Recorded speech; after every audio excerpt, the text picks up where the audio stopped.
ብስሚላህ ራህማን ራሂም። ፊትህን ዞር ልታደርግልኝ ትችላለህ?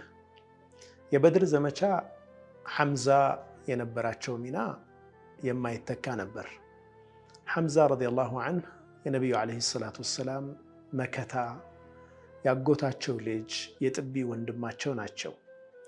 ሐምዛ ኢስላምን ከተቀበሉ በኋላ የሙእሚኖች ዒዛ ልክ ዑመር ረዲየላሁ ዐንሁ እስልምናን ሲቀበሉ ክብር እንዳገኙት ሐምዛም እስልምናን ሲቀበሉ የበለጠ የማይደፈሩ ለመሆን ምክንያት ሆነዋል። ሐምዛ የበድር ዘመቻን የጦር መሪ ሆነው የመሩት እሳቸው ናቸው። የሙስሊሙ ጦር ኢታማዦር ነበሩ። በድር ዘመቻ ላይ ሙሽሪኮቹ የደረሰባቸውን ሽንፈት ዋነኛ ተጠያቂ ያደረጉት ሐምዛን ነበር። ስለዚህም የኡሁድ ጦርነት ጊዜ ዋነኛም ለመበቀል ያለሙት ሐምዛን ነው። ሂንድ የአቢ ሱፊያን ሚስት የእሷ ባሪያ የነበረ ወሕሺይ ብን ሐርብ የሚባል ሐበሻ ነፃነትህን ታገኝ ዘንድ መግደል ያለብህ በጣም ወርዋሪ ነበር ይባላል። አይስትም ነበርና ሐምዛን ነው መግደል ያለብህ፣ እሱን ከገደልክ ነፃነትህን ታገኛለህ ተባለ። እንደተባለውም አደረገ። ነፃነቱን አግኝቶ ወደ ጣኢፍ በስደት ኖረ።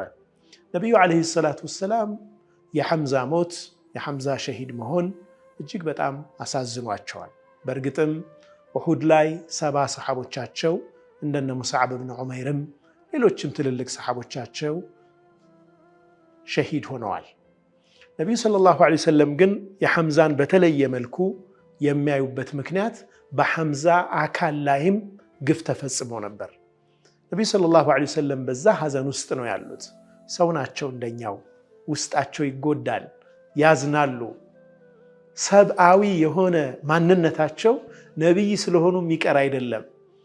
ታዲያ ወሕሺይን አንድ ሰው ይህ ሰው እኮ አለው ነቢዩን ሰለላሁ ዐለይሂ ወሰለም እነሁ ነቢይ ላ የትአሩ ሊነፍሲህ፣ ለራሱ የሚበቀል ሰው አይደለም፣ ነቢይ ነው።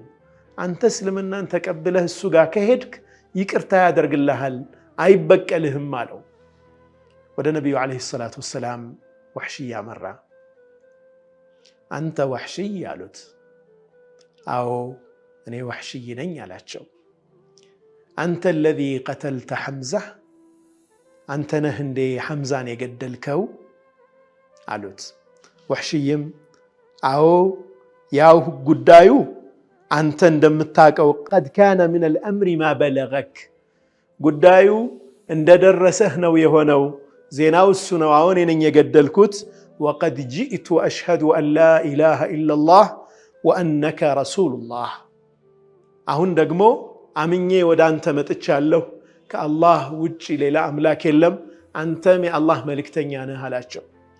ነቢዩ ሰለላሁ ዐለይሂ ወሰለም ፈሀል ተስተጢዑ አን ቱገይበ ወጅሀከ ዐኒ፣ ፊትህን ከኔ ዘወር ልታደርግልኝ ትችላለህን አሉ ነቢዩ ሰለላሁ ዐለይሂ ወሰለም። ፊቱን ማየት አልቻሉም። ነቢዩ ሰለላሁ ዐለይሂ ወሰለም ፊትህን ዘወር ልታደርግልኝ ትችላለህን? ከባድ ነበር ለነቢዩ ሰለላሁ ዐለይሂ ወሰለም ወሕሺይን ማየት ማለት ነው። ነገር ግን ሸሃዳውን ተቀበሉት፣ አልተበቀሉትም፣ ተውት። ነቢዩ ሰለላሁ ዐለይሂ ወሰለም እርሳቸው እስኪሞቱ ድረስ ወደ አኺራ እስኪሄዱ ድረስ አልተገናኙም ከወሕሺይ ጋር። መጨረሻ ሙሰይለመተል ከዛብ ነቢይ ነኝ የሚል ሰው ተነስቶ ያንን ሰው ደግሞ የገደለው ወሕሺይ ነው። ወሕሺይ ነው።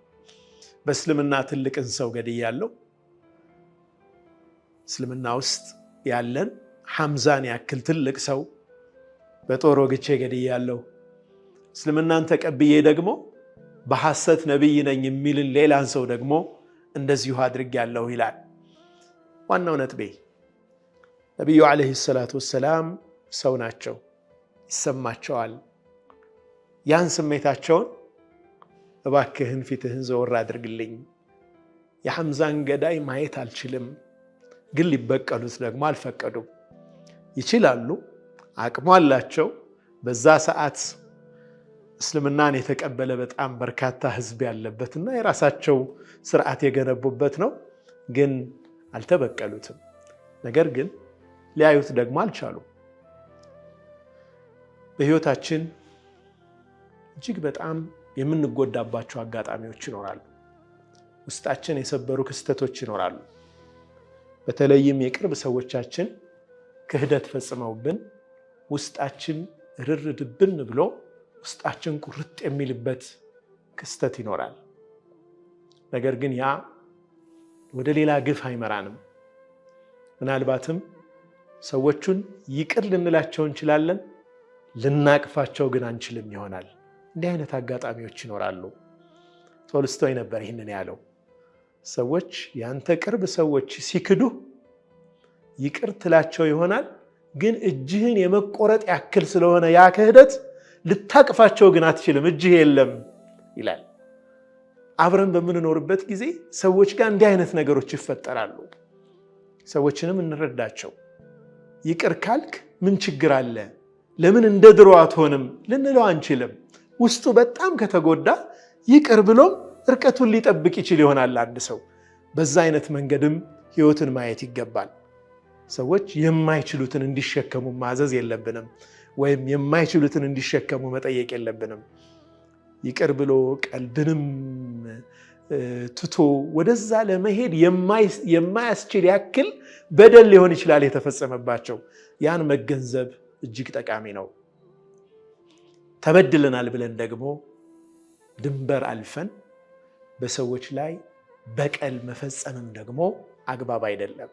እስልምና ሁሌም የነቢዩ ሰለላሁ ዐለይሂ ወሰለም ሐያት ሚዛናዊነትን ነው የሚያስተምረን። ያን ሚዛናዊነት ህይወታችን ውስጥ ስናመጣው ግንኙነታችን የተስተካከለ ይሆናል። ሰለላሁ ወሰለም ወባረከ ዐላ ሰይድና ሙሐመድ ወዐላ አሊሂ ወሰሕቢሂ ወሰለም።